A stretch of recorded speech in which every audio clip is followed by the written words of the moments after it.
thought I recognized the stars. I've been here before. I was born in these parts. New here? Well, within a couple of billion miles, yes. I was born on the planet Gallifrey, in the constellation of Castorberus. I was born on a planet called Gallifrey, in the constellation of Castorberus. Place of origin? Gallifrey. You're a high-born Gallifreyan. You must have been born under a particularly favourable conjunction of celestial circumstances. I was. What sign were you born under? Crossed computers. Crossed what? Computers. It's the symbol of the maternity service on Gallifrey. Oh. When I was your age, about, 1,000 years ago, I loved a good bedtime story. The Three Little Sontarans, The Emperor Dalek's New Clothes, Snow White and Seven Keys to Doomsday, eh? All the classics. Solitract. It's a theory, a myth, a bedtime story my gran used to tell me. You had a grandmother? I had 7, but Granny 5, my favourite, used to tell me about the Solitract. Well, I should have thought it. I was frightened in childhood by mythological horror. Too frightened to think clearly. I've known the legends of the Pantheon since I was a little boy. It's not possible. I thought the Chakri were a myth. A myth to keep the young of Gallifrey in their place. When I was a very little boy, there was an old lady who died. They covered her in veils, but it was a hot, sunny day, and the flies came. Gave me nightmares for years. So who's been stealing my nightmares? But I was abandoned and forgotten. No, not forgotten. All my life I've known of you and honoured you as our greatest hero. Why does he have to sleep out here? He doesn't want the others to hear him crying. Why does he have to cry all the time? You know why. There'll be no crying in the army. Hush. Don't pretend you're not awake. We're not idiots. Come and sleep in the house. You don't have to be alone. If you can hear me, you're very welcome in the house with the other boys. I'll leave the door on the latch. Come in any time. He can't just run away crying all the time if he wants to join the army. He doesn't want to join the army, I keep telling you. Well, he's not going to the academy, is he, that boy? He'll never make a Time Lord. I'm gonna leave you something just so you'll always remember. Fear makes companions of us all. Never easy being the only child left out in the cold, you know. I suppose you'd know. I do, actually, yes. Such a lonely little boy. Lonely then and lonelier now. How can you bear it? How did you do that? No, wait. I remember, I'm with my father. We're lying back in the grass. It's a warm Gallifreyan night. Gallifreyan? Gallifrey! Yes, this must be where I live. Now, where is that? I've never heard of it. What do you remember? A meteor storm. The sky above us was dancing with lights. Purple, green, brilliant yellow, yes! What? These shoes! Makes it seem sort of pointless, really, doesn't it? I felt like that once when I was young. It was the blackest day of my life. Why? Ah, well, that's another story. I'll tell you about it one day. The point is, that day was not only my blackest, it was also my best. What do you mean? Well, when I was a little boy, we used to live in a house that was perched halfway up the top of a mountain. And behind our house, there sat under a tree an old man, a hermit, a monk. He lived under this tree for half his lifetime, so they said, and he learned the secret of life. So, when my black day came, I went and asked him to help me. He told you the secret? And what was it? Well, I'm coming to that, Joe, in my own time. I'll never forget what it was like up there. All bleak and cold it was. A few bare rocks with some weeds sprouting from them. And some pathetic little patches of sludgy snow. Yes, it was just grey. Grey.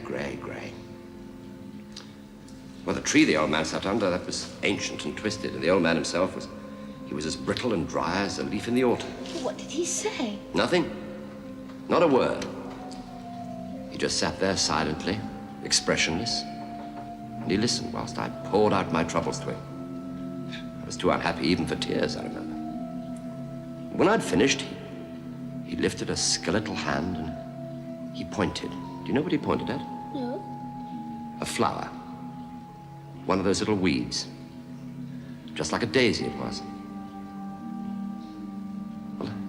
I looked at it for a moment, and suddenly I saw it through his eyes. It was simply glowing with life, like a perfectly cut jewel. And the colors were deeper and richer than anything you can possibly imagine. Yes, it was the daisiest daisy I'd ever seen. And that was the secret of life? A daisy? Honestly, Doctor. Yes, I laughed too when I first heard it. So later I got up and I ran down that mountain and I found that the rocks weren't grey at all. They were red and brown and purple and gold. And those pathetic little patches of sludgy snow, they were shining white in the sunlight. You still frightened, Joe? No. You know, Brigadier, when I was a young man, there was an old hermit who lived halfway up a mountain just behind our house. I spent some of the finest hours of my life with that old man. What are you talking about? It was from him I first learned how to look into my mind. The crystal doctor. That's what I'm trying to tell you, Brigadier. When I looked into that crystal, all I could see was the face of my old teacher. There was once an old hermit from the mountains of South Gallifrey. Did he lead a very sheltered life? Yes. Yes, he did. He used to tell me ghost stories. I like a ghost story. I know who you are now. You were always a little slow in the uptake, my boy. It's been a long, long time. You know each other? Oh, yes. Yes, he was my teacher. My guru, if you like. In another time, another place. Another life. I'm hallucinating. As I live and breathe, Asmael, you old dog! What in the name of wonder are you doing here? Perry's my old friend and mentor, the master of Gioconda. Nothing of the kind. I never saw you in my life. A steam engine. Rarely on time. What a very silly activity. You think so? As a boy, I always wanted to drive one. The master was one of my oldest friends. I had estates. Do you remember my father's land back home? Pastures of red grass, stretching far across the slopes of Mount Perdition. We used to run across those fields all day, calling up at the sky. I had a friend once. We ran together when I was little. And I thought we were the same. When we grew up, we weren't. Children of Gallifrey, taken from that family's age of 8, to enter the academy. Some say that's where it all began. When he was a child. That's when the Master saw eternity. As a novice, he was taken for initiation. He stood in front of the untempered schism. It's a gap in the fabric of reality, through which can be seen the whole of the vortex. You stand there, 8 years old, staring at the raw power of time and space, just a child. Some would be inspired. Some would run away. And some would go mad.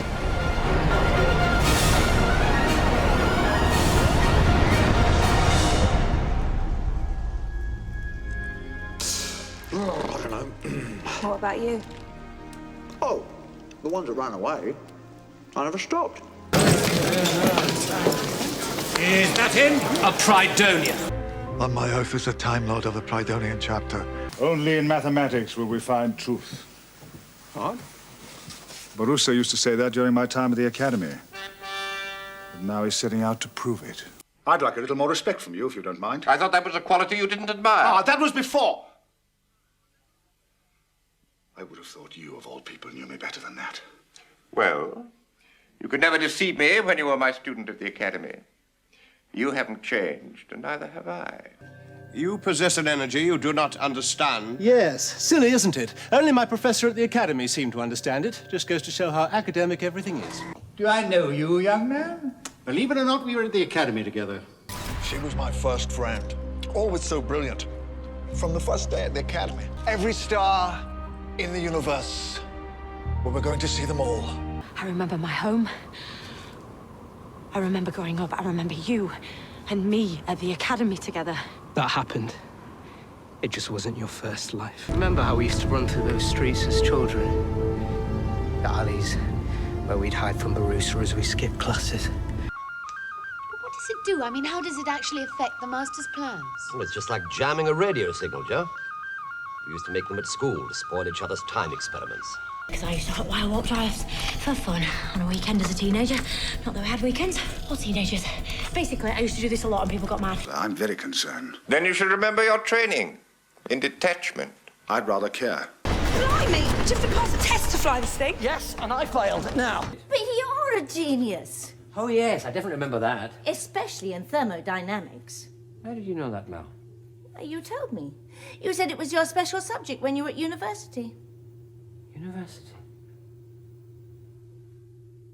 You remind me of someone I used to know. When I was there. How come you know the Rani? Same way as I know the Master. But he's an exiled Time Lord. Exactly. Two of a kind. We danced once upon a time, you and I, at the siege of Persephone, with the city burning around us. People said we were lovers. Can you remember, if that's true? Far away in time and space, were we? Come on, Fee. Class of 92? Not... Yeah? Drax. Yeah, we was on the tech course together. A long time ago now, Fee, eh? Must be what? 450 years? And a long way from Gallifrey. Yeah. Of course! Drax. Yeah, I was all right at practical, remember? Yeah. Temporal theory did me. Still, you did well, mine, getting your doctorate and all that. Trevor Sigma.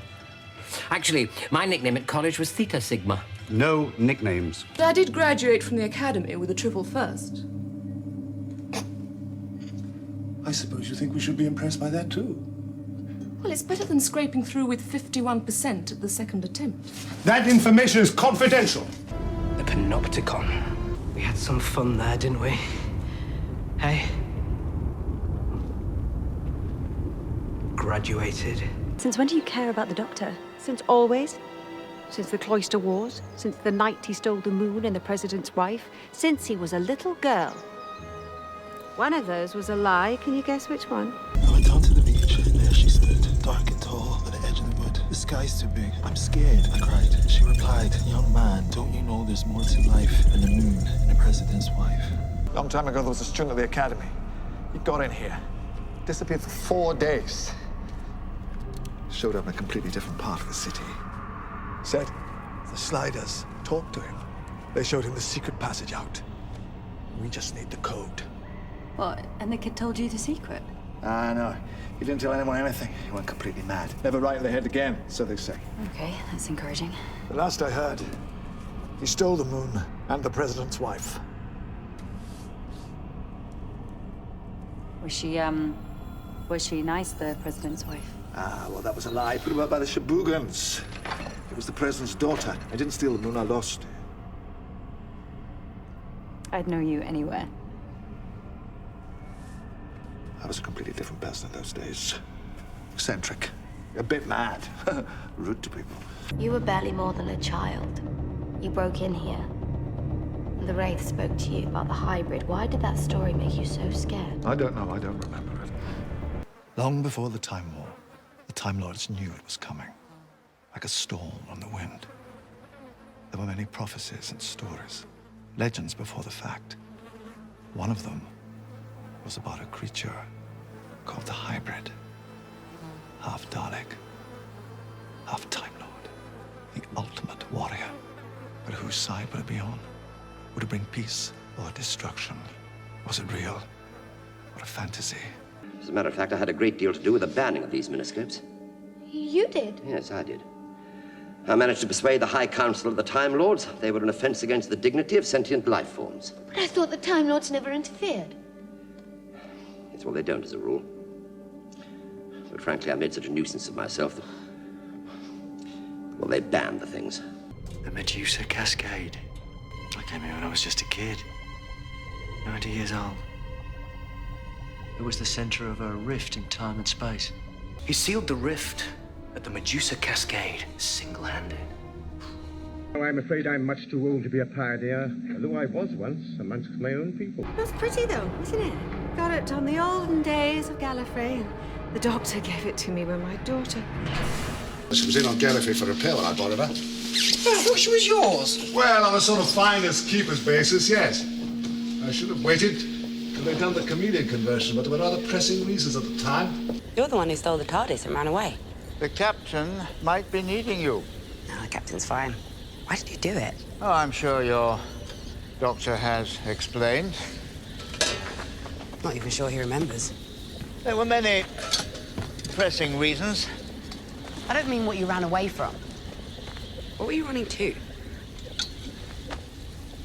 That's rather a good question. There is good and there is evil. I left Gallifrey to answer a question of my own. By any analysis, evil should always win. Good is not a practical survival strategy. It requires loyalty, self-sacrifice, and love. So why does good prevail? What keeps the balance between good and evil in this appalling universe? Is there some kind of logic? Some mysterious force? Perhaps there's just a bloke. Is it so hard to credit? That a man born into wealth and privilege should find the plight of the oppressed and weak too much to bear? No. Until one night he is moved to steal a TARDIS. Fly among the stars fighting the good fight. Clara told me your stories. Oh, no. Don't tell me you're a Time Lord, too. I am. But the discipline they serve was not for me. No, nor for me. I wouldn't have chosen your alternative. To borrow a TARDIS was a little naughty, to say the least. Yes, well, I had to get away. I hadn't your power. Indeed. Why did you run away from him in the first place? I was bored. What do you mean you were bored? Well, the Time Lords are an immensely civilized race. We can control our own environment. We can live forever, barring accidents, and we have the secret of space-time travel. Well, what's the wrong in all that? Well, we hardly ever use our great powers. We can simply to observe and gather knowledge. And that wasn't enough for you? No, of course not. With a whole galaxy to explore, millions of planets, eons of time, countless civilizations to meet. Well, why do they object to you doing all that? Well, it is a fact, Jamie, that I do tend to get involved with things. Oh, you can say that again. Why did you leave Gallifrey? Well, because I did. You stole a TARDIS and ran and ran. Why? It's a boring place, Gallifrey. It's gone out of my mind. Yet you long to return. Ah, well, I'm inconsistent. But it is always the same lie. What lie? You weren't bored. No one runs the way you have run for so small a reason. I do. No, you don't. I didn't leave Gallifrey because I was bored. That was a lie. It's always been a lie. Not enough? You want more? I was scared. I ran because I was scared. It's the repair shop. What kind of idiot would try and steal a faulty TARDIS?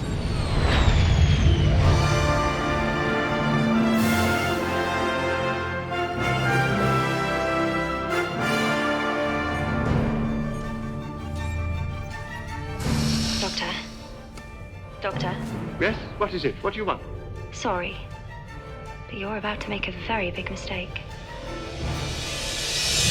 Don't steal that one, steal this one. The navigation system's knackered, but you'll have much more fun. Right from the day he started running.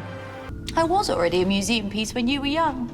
And the first time you touched my console, you I said you were the most beautiful thing I'd ever known. Then you stole me. And I stole you. I borrowed you. Borrowing implies the eventual intention to return the thing that was taken. What makes you think I would ever give you back? I'm a Time Lord, but my Prydonian privileges were revoked when I stole a time capsule and ran away. He's a Prydonian renegade, sir. And as you know, when a Prydonian forswears his birthright, there is nothing else he fears to lose. Have you ever thought what it's like to be wanderers in the fourth dimension? Have you? To be exiles? Susan and I are cut off from our own planet, without friends or protection. But one day, we shall get back. Yes, one day. Perhaps I should go home. Back to my own planet. But I can't. Time Lords have 90 lives. How many have you got through then? About 130. I live over there. You do what? I live over there. What do you mean? Shoreditch. I'm there right now. Okay, you're gonna have to start again. In the past, right now, I live in a place called Totter's Lane. 1963, I parked the TARDIS in a junkyard, and I lived there with my granddaughter Susan. The last 5 months have been the happiest of my life. Somebody's come to collect that big casket. Yes, the doctor. It's just one thing, Governor. I thought you said he was an old geezer with white hair. The grave's been ready for a month. But Mr. Stevens, the gravedigger, was wondering what he should do. I had to leave suddenly. Don't forget to click below and subscribe to the official Who YouTube channel.